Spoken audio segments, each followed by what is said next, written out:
You're watching Bloomberg, Quint, and we continue to cover the surprise resignation of Urjit Patel as Governor of the Reserve Bank of India. Joining us on the phone line is former RBI Governor Dr. D Subbarao.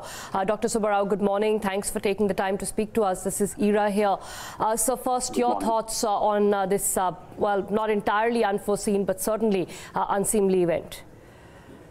Well, my first reaction is that I'm surprised, but also not surprised. Not surprised because over the last 2 months, the possibility of Dr. Patel resigning has been in the realm of speculation, has been in circulation.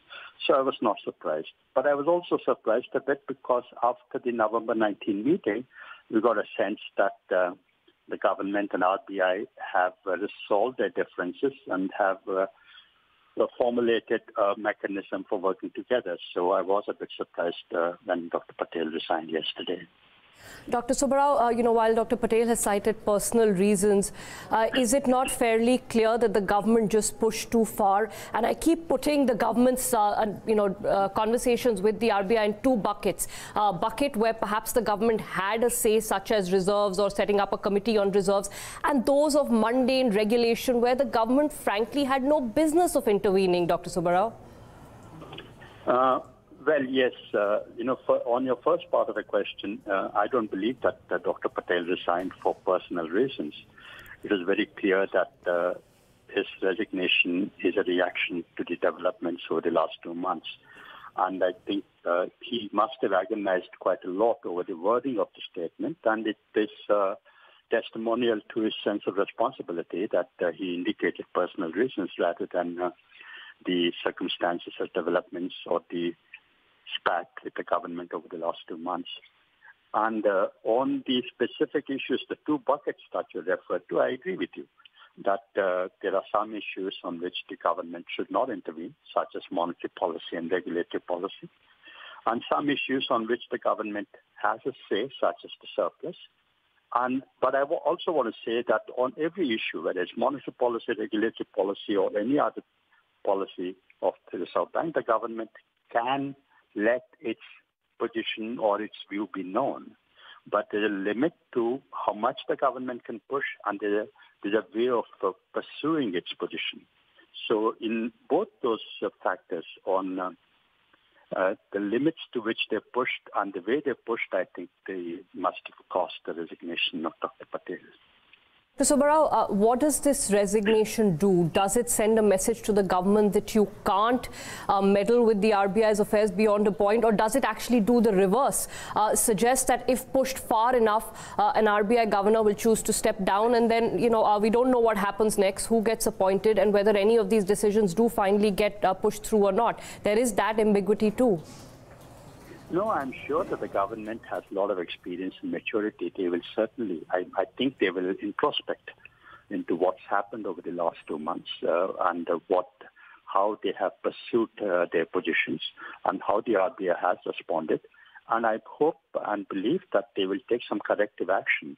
The corrective action will come not only in terms of who is appointed as the successor, but also how the government will continue to pursue its concerns with the RBI. As I said earlier, they have the right and responsibility to let their views be known to the Reserve Bank.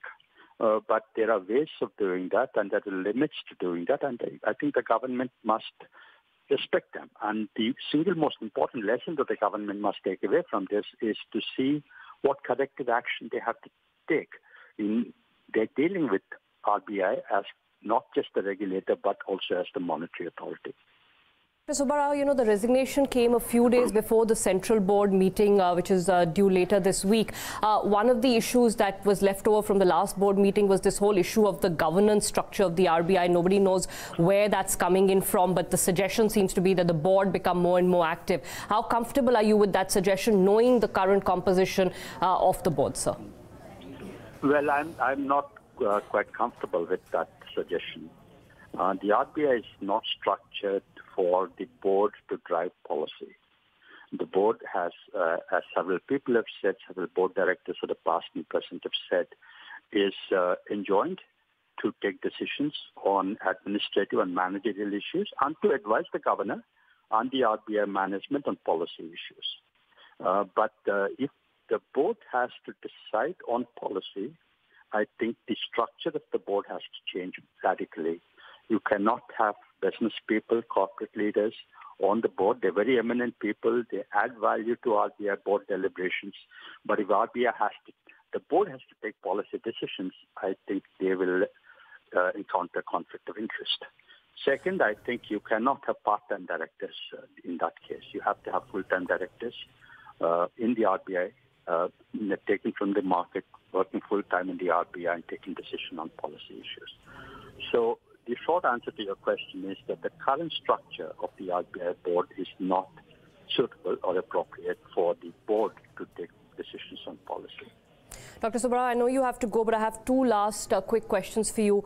One is, what does this do to the Reserve Bank of India morale? The governor stepping down like this. I know it has happened in the past, but not since the early 90s now.